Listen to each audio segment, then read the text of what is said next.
Nous vivons dans une génération entourée de promesses. Promesses de victoire, de richesse, de croissance, de promotion. Des chairs étincelantes sortent des mots qui sonnent doux à l'oreille. Vous êtes nés pour vaincre. Dieu vous placera au sommet. Personne ne vous arrêtera. Mais derrière ces belles phrases, quelque chose de sombre se cache. Ce discours peut ressembler à de la foi, mais c'est de l'ambition déguisée. Cela semble de l'espoir, mais c'est de la manipulation émotionnelle. Et cela ressemble à l'Évangile, mais c'est un mensonge. La croix du Christ a été échangée contre une échelle vers le succès. La repentance a été remplacée par des déclarations positives. Et le ciel est devenu une toile de fond pour une vie confortable ici-bas. Et le plus tragique, c'est que des milliers de vies sont détruites par ce faux évangile. Des gens frustrés de ne pas vivre la promesse qui leur a été vendue. Des gens qui s'éloignent de Dieu parce qu'il ne les a pas rendus riches. Des églises remplies de croyants motivés, mais vides de disciples crucifiés. Ce mensonge ne fait pas que détourner, il tue spirituellement. Dans cette vidéo, nous allons révéler comment l'évangile du succès s'est sournoisement infiltré dans l'Église. Nous examinerons ses racines, son déguisement, ses conséquences. Et plus important encore, nous restaurerons la vision du véritable évangile qui transforme, même quand ça fait mal. L'évangile de la croix, du renoncement, de l'éternité. Si vous vous êtes déjà senti étouffé par des promesses qui ne se sont jamais accomplies, si vous vous êtes rendu compte que votre foi était nourrie par des attentes humaines, ou si vous voulez revenir à l'essence du message du Christ, restez jusqu'à la fin, car ce message pourrait vous sauver d'un chemin large qui semble pieux, mais se termine par la mort. La première serpente qui a trompé Ève au jardin n'est jamais partie. Elle a simplement changé de chair, de ton et de vocabulaire. Le poison, maintenant, est mélangé à des promesses d'estime de soi, à des phrases de motivation et à des versets sortis de leur contexte. Et ce qui était autrefois une morsure sur le fruit défendu est maintenant une morsure sur une doctrine édulcorée, qui semble inoffensive, mais qui contamine l'âme. Au jardin, la serpente a dit « Vous ne mourrez pas du tout ». Genèse 3:4.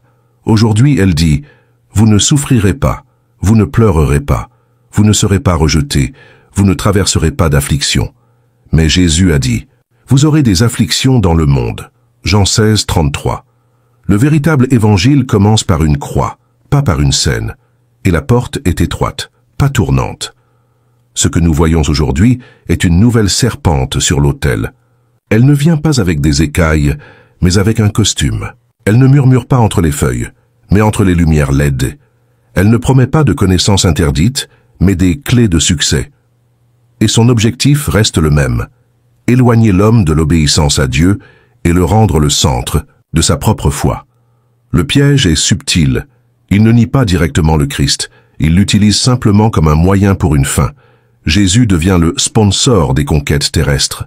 La Bible devient un outil d'attraction. La prière devient un mot de passe pour libérer des bénédictions. Le culte devient un événement de divertissement. Et la prédication, une conférence de développement personnel.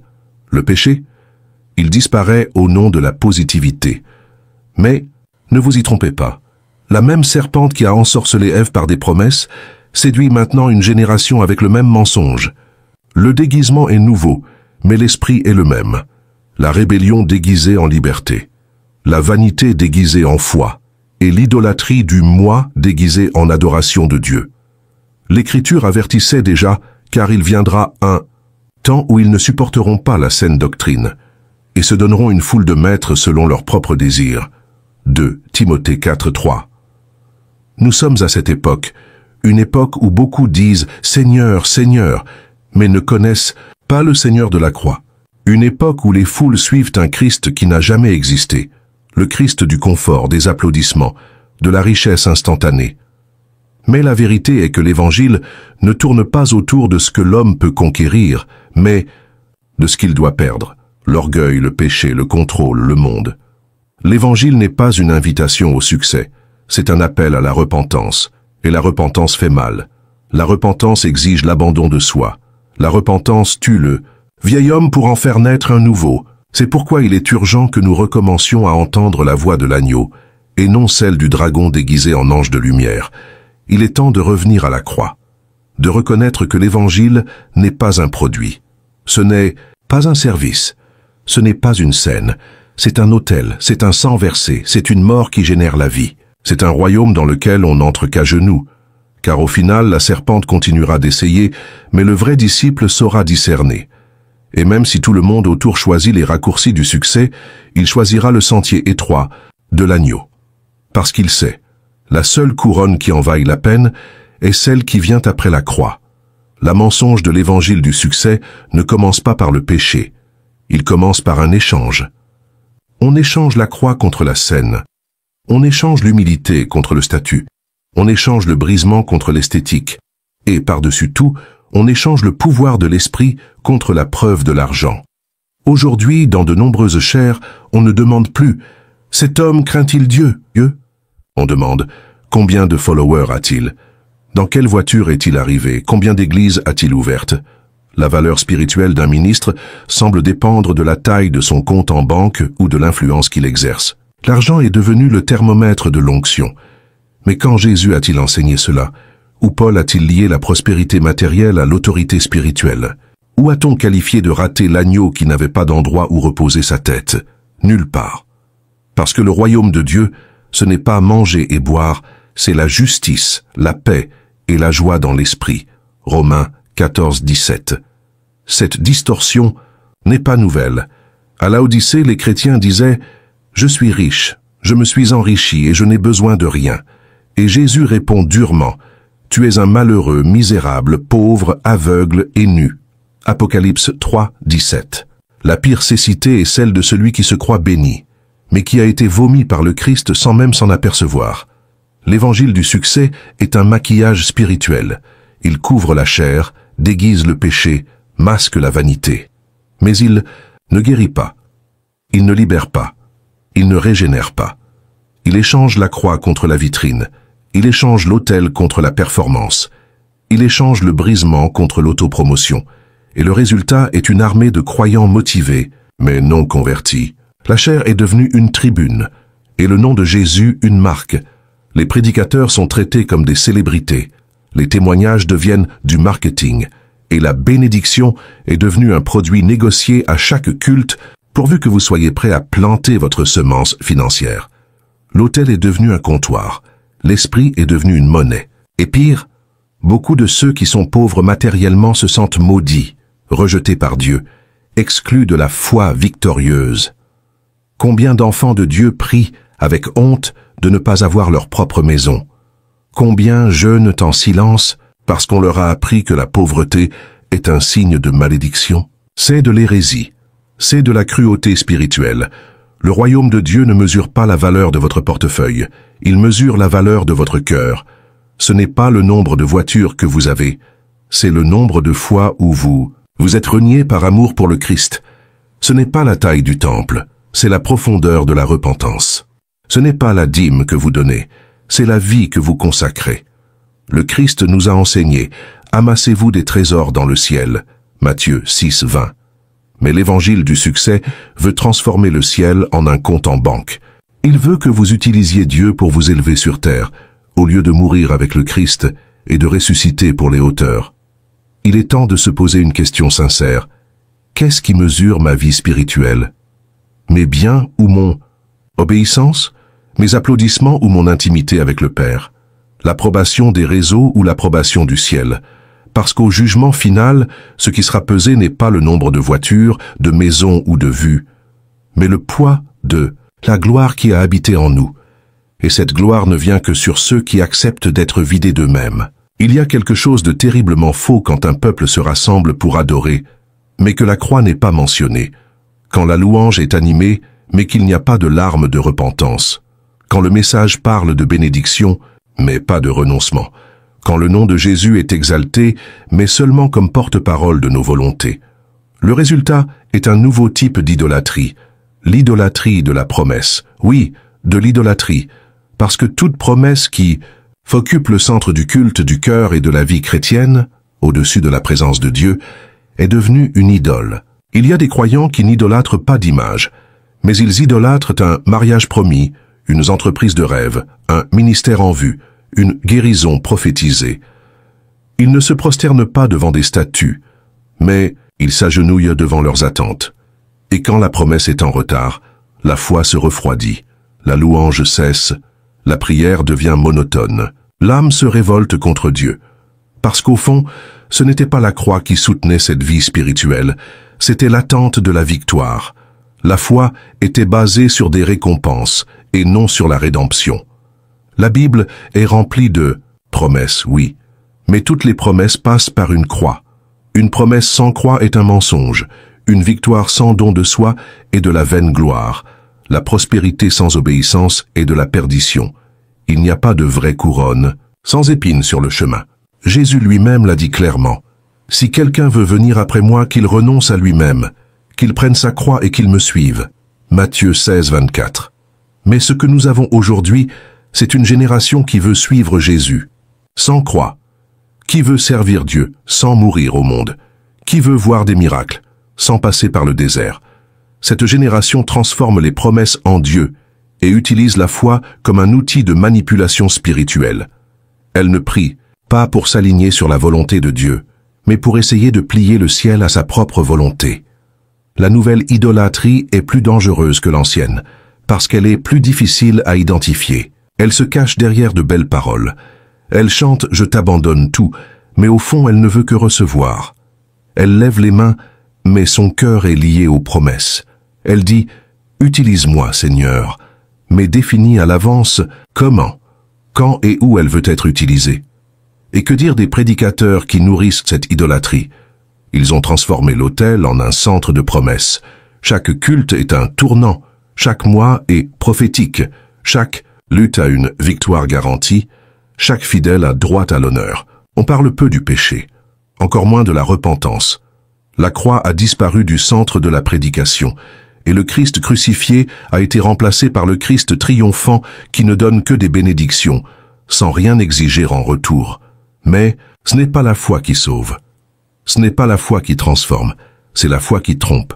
C'est une foi enflammée de promesses, mais vide de la présence. Et quand les promesses ne s'accomplissent pas au moment attendu, ce qui reste, c'est la frustration, l'incrédulité, l'apostasie. Le véritable évangile ne brise pas le cœur avec de fausses attentes.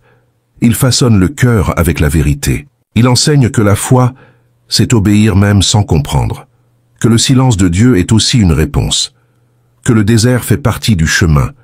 Et que la plus grande promesse n'est pas ce que Dieu va nous donner, mais ce qu'il a déjà donné. Le Christ crucifié, ressuscité et vivant.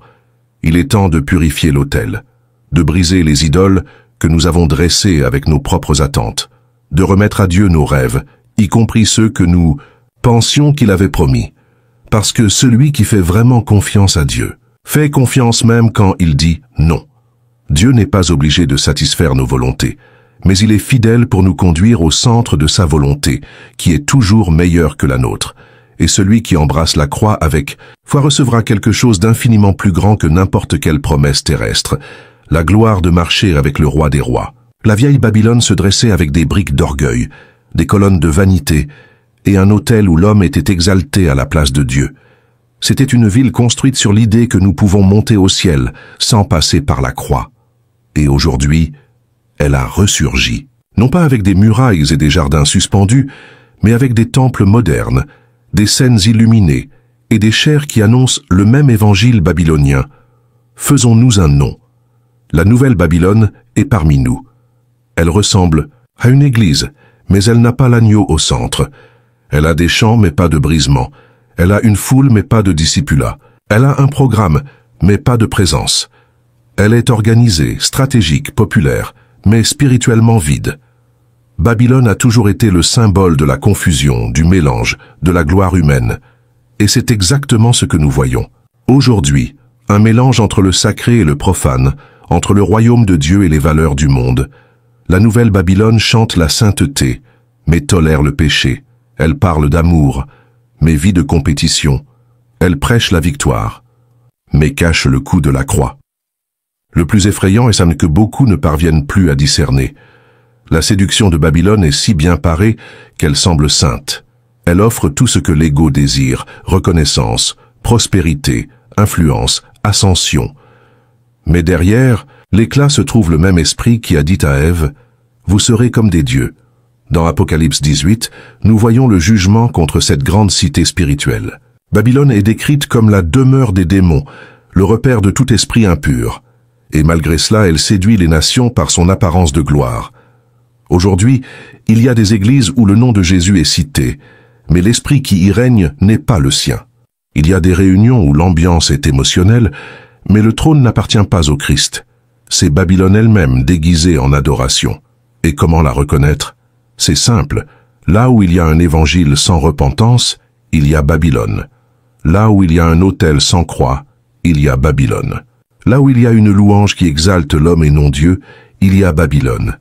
Là où le pasteur devient une célébrité et l'assemblée un public, Babylone est intronisée. Mais le jugement arrive.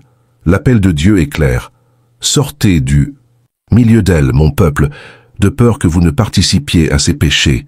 Apocalypse 18, 4. Le vrai reste doit rompre avec ce système. Il doit rejeter l'apparence du succès et rechercher l'essence de la sainteté. Il doit abandonner les applaudissements de la foule pour suivre la voie du Maître dans le désert.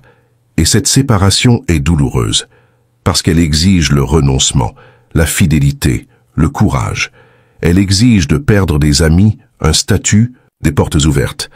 Mais elle est aussi glorieuse, parce que celui qui quitte Babylone trouve la Jérusalem céleste. Celui qui abandonne les idoles trouve le visage de Dieu.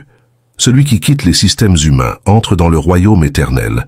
L'appel du Seigneur aujourd'hui n'est pas de remplir des bancs, mais de sanctifier des cœurs. Ce n'est pas de construire des temples, mais de dresser des autels. Ce n'est pas de construire des tours, mais de porter des croix. L'Église du Christ n'a pas besoin de l'esthétique de Babylone, elle a besoin du feu de l'Esprit. Par conséquent, examinez votre foi, votre Église, votre motivation. Êtes-vous en train d'être formé à l'image du Christ ou à l'image d'un système? Grandissez-vous en obéissance ou seulement en visibilité? Montez-vous des échelles humaines ou descendez-vous dans la poussière de l'humilité où Dieu se révèle? Parce qu'au final, toute Babylone tombera. Toute structure construite pour la gloire de l'homme sera ébranlée. Toute doctrine fabriquée pour plaire à la chair sera démasquée, et seul demeurera ce qui a été fondé sur le roc, l'évangile pur, la parole vivante, la croix ensanglantée. La foi qui ne produit pas de repentance est inutile. Si la foi ne vous a pas conduit à la repentance, elle ne vous a pas conduit au Christ. Si la foi n'a pas écrasé votre orgueil, ce n'est pas une foi qui sauve, c'est une foi qui trompe. Parce que la vraie foi est le chemin qui passe par une vallée étroite, par une confession brisée, par des larmes devant la sainteté de Dieu. Et c'est là que se trouve le cœur du problème. L'évangile du succès ne veut briser personne. Il veut motiver. Il ne parle pas de péché, il parle de erreur. Il ne parle pas de jugement, il parle de processus. Il ne parle pas de renoncement, il parle de guérison intérieure. Il n'appelle pas les hommes à la repentance. Il les invite à croire en eux-mêmes. Mais Jésus n'a pas dit « crois en toi-même ». Il a dit « repentez-vous et croyez à l'Évangile ». Marc 1,15. Le véritable Évangile commence par la repentance. Parce qu'il n'y a pas de salut sans confession. Il n'y a pas de nouvelle naissance sans la mort du vieil homme. Il n'y a pas de transformation sans confrontation. Le problème est que l'Évangile du succès est trop mou pour engendrer cette confrontation. Il crée un environnement de confort spirituel, un endroit où les gens restent exactement comme ils sont, mais repartent en se sentant bénis. C'est un évangile qui n'exige pas de décision, qui ne cause pas d'angoisse devant la sainteté, qui ne pointe pas du doigt le péché, et pour cette raison, il ne sauve pas, parce que la foi sans repentance n'est que de la croyance, et les démons aussi croient, et ils tremblent. Jacques 2, 19. La plus grande tragédie de l'Église contemporaine est de produire des convertis motivés mais non régénérés, des gens qui répètent des prières mais qui ne sont jamais nés de nouveau, qui applaudissent mais ne se sont jamais frappés, à la poitrine en disant « Aie pitié de moi, Seigneur, pécheur que je suis ». La repentance n'est pas un moment, c'est un tournant. Elle ne se produit pas seulement quand vous pleurez lors d'un culte, elle se produit quand vous tournez le dos au péché et marchez vers la croix, même si cela coûte tout. La repentance, c'est se relever de la boue et décider de ne plus y retourner. C'est de déchirer son cœur, pas ses vêtements. C'est pourquoi Jean-Baptiste a crié dans le désert « Produisez donc du fruit digne de la repentance. Matthieu 3,8. Il ne disait pas « Venez recevoir la victoire ». Il disait « Fuyez la colère à venir ». Sa foi était urgente, lourde, sainte, parce que le royaume arrivait, et avec lui la hache à la racine. L'évangile du succès, cependant, dit « Tu es déjà bien, il ne te reste qu'à activer la promesse ». Mais Jésus dit « Tu es mort dans tes péchés, tu dois naître de nouveau ». C'est une différence radicale. L'un offre l'estime de soi, l'autre la sainteté, l'un offre des conquêtes, l'autre une croix. Et que dire de ceux qui prêchent ce mensonge? Ils sont devenus les artisans d'une foi sans tranchant.